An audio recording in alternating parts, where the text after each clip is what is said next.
Bonjour tout le monde. Allez, un sujet qui fait toujours parler. À votre avis, je vais vous le dire là, en pourcentage, combien de Français ont déjà investi dans les crypto-monnaies? Mais je vous le dirai à la fin de la vidéo. Si vous n'avez toujours pas fait votre abonnement sur ma chaîne YouTube, si vous n'avez toujours pas partagé au moins une vidéo, eh bien, il est encore temps de le faire, parce que ça va m'aider à diffuser cette chaîne au plus grand nombre, parce que mon métier, c'est d'être conseiller en investissement financier, mais c'est aussi de vulgariser les investissements et les placements, et les meilleurs, au plus grand nombre, parce que j'estime que tout le monde y a droit.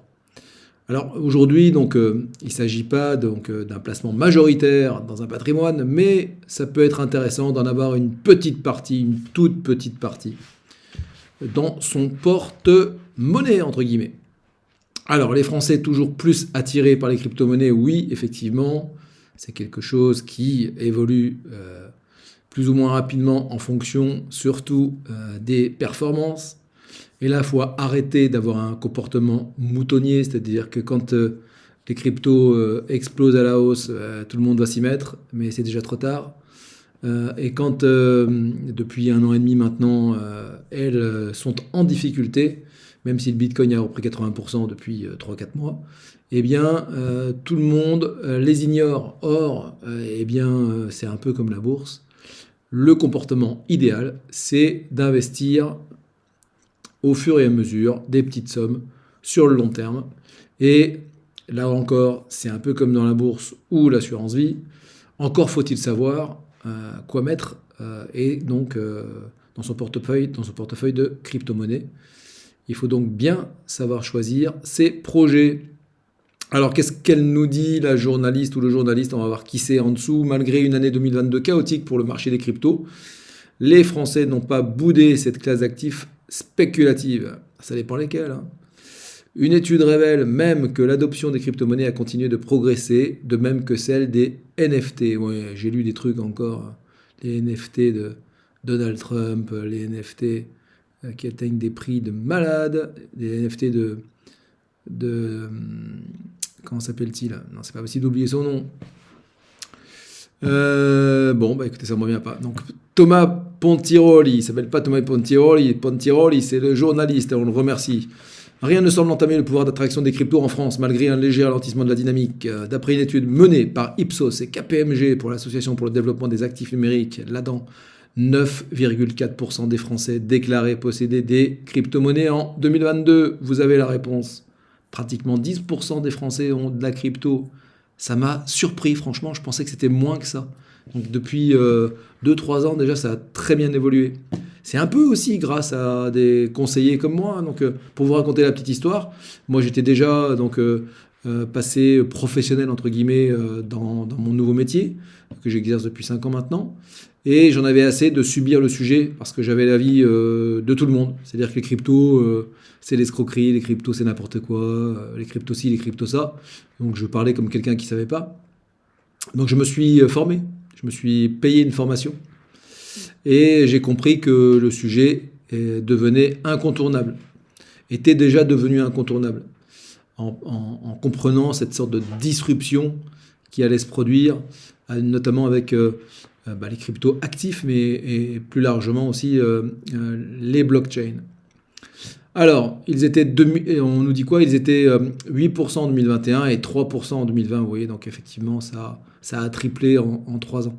Sur la période étudiée, le marché a pourtant été divisé par 3 après les effondrements brutaux aux conséquences massives de la crypto Terra en mai et de la plateforme FTX en novembre. On ne revient pas là-dessus, c'était des projets pourris.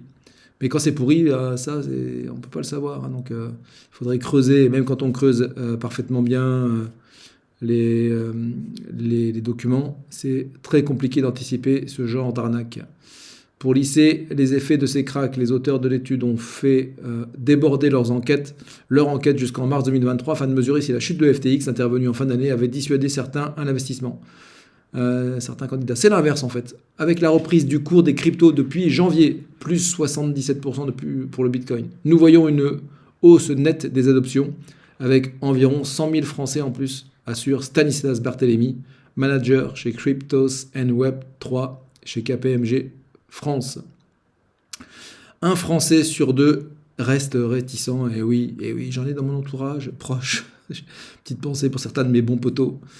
En 2022, que je ne cherche surtout pas à convaincre, mais bon voilà, je sais qu'un jour ils le regretteront. Petit message. En 2022, la connaissance des cryptoactifs a continué de progresser. D'ailleurs, petite parenthèse, j'ai certains autres potos qui m'en veulent aussi beaucoup parce que je les ai fait rentrer au plus mauvais moment il y a 1 an et demi, quand c'était le début de la redescente. Mais bon, je leur fais des bisous. Désormais, 85% des Français déclarent avoir déjà entendu parler des cryptos contre 77% l'année précédente. En termes d'intention, 37% sont intéressés par l'acquisition de crypto-monnaies, alors que 48% se montrent réticents. Eh oui, 1 sur 2. Mais qui sont ces investisseurs? Alors à 60%, soit un peu plus que l'année dernière, ce sont d'abord des hommes. Et c'est bien dommage. Même si Caroline Jurado, alors si vous ne la connaissez pas, Caroline Jurado, elle est présente sur tous les réseaux sociaux. C'est la référence en termes de blog ou de chaîne YouTube sur la vulgarisation des cryptos. Elle est excellente. Et donc je vous la conseille si vous ne la connaissez pas, si vous voulez vous former. Ensuite, ils sont jeunes. Ben oui, donc ce sont a priori plutôt des hommes, 60%, des jeunes. 17% ont 18-35 ans, contre 12% en 2021. Pour eux, la crypto devient une classe d'actifs comme une autre, estime l'auteur de l'étude, qui remet en avant la thèse du transfert générationnel déjà évoqué l'an passé. Ces jeunes hériteront d'un capital dont une part pourra être investie en crypto. Enfin, les crypto-fans appartiennent de plus en plus aux catégories socio-professionnelles supérieures. Leur motivation principale reste la recherche de rendement à court et à long terme. Alors là, moi, je vous le redis, je vous déconseille vraiment assez vigoureusement de vouloir faire de l'argent très vite. Ça veut dire que vous prenez des risques insensés et que vous pouvez perdre votre argent. C'est sur le long terme. Après le crash de FTX qui a touché les épargnants français, l'ADAN, donc l'association lobby des cryptos, met en avant leur prudence. En moyenne, ils n'investissent pas plus de 11% de leur épargne dans les cryptos. Et dans 70% des cas, il s'agit de 5 000 euros. Pour Stanislas Barthélémy, ces données contreviennent à l'image de l'investisseur qui fait n'importe quoi avec son argent. Oui, parce que la stratégie n'est pas mauvaise. Donc 11%, c'est quand même assez important, je trouve, sur de la crypto pure. Mais bon, pourquoi pas. D'ailleurs, les 3/4 des investisseurs crypto ne sont pas si débutants puisqu'ils possèdent déjà des actions. Ouais, souvent, c'est un peu comme les tennisman qui se mettent au golf. Quand on est dans les actions, on se met plus facilement aux cryptos. On passe pas du livret A au crypto d'un seul coup.